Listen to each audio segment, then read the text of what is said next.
une activiste des droits de l'homme anglaise, pour nous parler de la situation en Érythrée.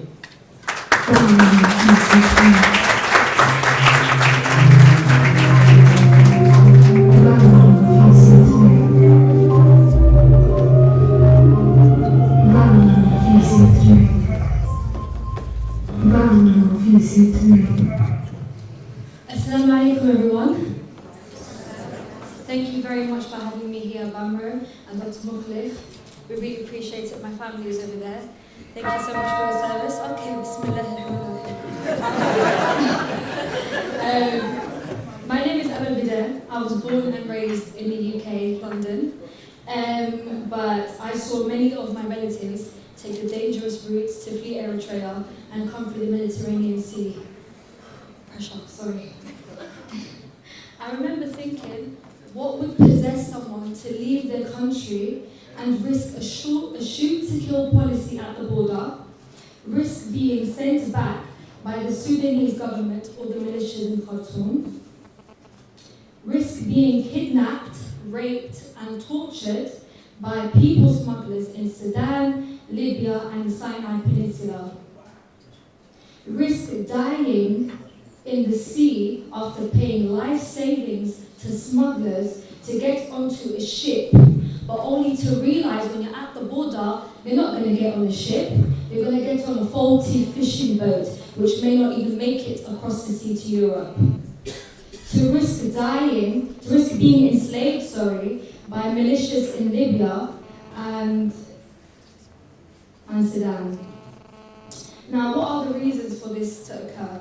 And I remember thinking clearly the reason to leave must be better than the reason to stay, for you to risk all of that. Do you see what I'm saying? So within Eritrea, there are different forms of human rights abuses. Let me give you context and insight. The current regime is oppressive. Eritrea is only allowed to be ruled by one party, which is the PFDJ, the People's Front for Democracy and Justice, and it has been ruling Eritrea since 1991, before Eritrea's independence. There are no elections and no government institutions, and anyone who speaks against the regime will be silenced. The regime enforces obligatory indefinite military service. The UN referred to this as enslavement, to people younger than 18 sometimes. Families are pushing their daughters into marriages to avoid conscription and being enrolled into the military. Girls take contraception to avoid being raped by by military officials. And even when they take the medication, the contraception, and are not even sexually active, imagine the side effects that they have from taking these medications. The prisons are used to silence people, and over 15,000 people have been unjustly imprisoned since 1991. No one knows where they are, and no one knows whether or not they will be freed ever. Everyone is at risk. It doesn't matter how young you are or how old you are. There is also violations of religious freedoms. In 1992 and 1994, there was mass incarcerations which targeted the religious leaders of Christian Jehovah's Witnesses. 4,000 people between those years. Until now, no one knows where they are. Imagine being in prison for 25 years for being simply just practicing your faith and being committed to your beliefs. None of these people were put on trial. In fact, there is no functioning judiciary system to present them to. And in 2013, a group of soldiers took the risk and stood up to the regime and used their tanks to occupy the Ministry of Information in Eritrea. And they demanded the freeing of all political prisoners of conscience. They even demanded to implement the 1997 Constitution. Can anyone guess what happened next? They were imprisoned and some were even executed. Eritreans are the second largest refugee group after Syria. In July 2016, within 1 month, 4,478 Eritreans seek asylum within the EU.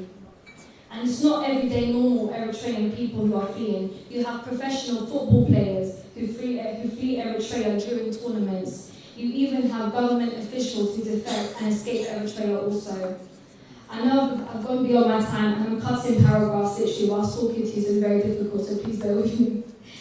Despite all of this, many governments support this regime. So for example, 2 years ago, the European Union, the EU authorized 200 million euros and they gave it to Eritrea to stop people coming to Europe. Now that money was used to build another military coup, another military service called Adi Hallo, where youngsters are being tortured and enslaved. So, in other words, the EU is basically funding national enslavement. The aim of this is to give you all an insight into the current situation in Eritrea.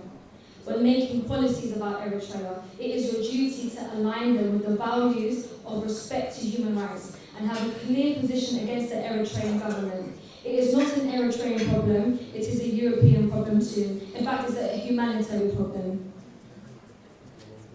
To those of you who are representing organizations who are independent, I urge you to highlight the Eritrean issue whenever possible throughout your work, and work with us towards a country where human rights are respected.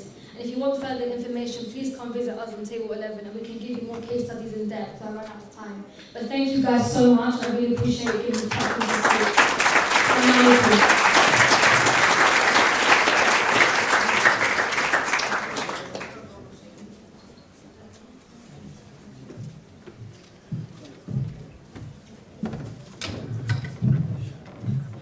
Thank you, Madame Amal Abdel.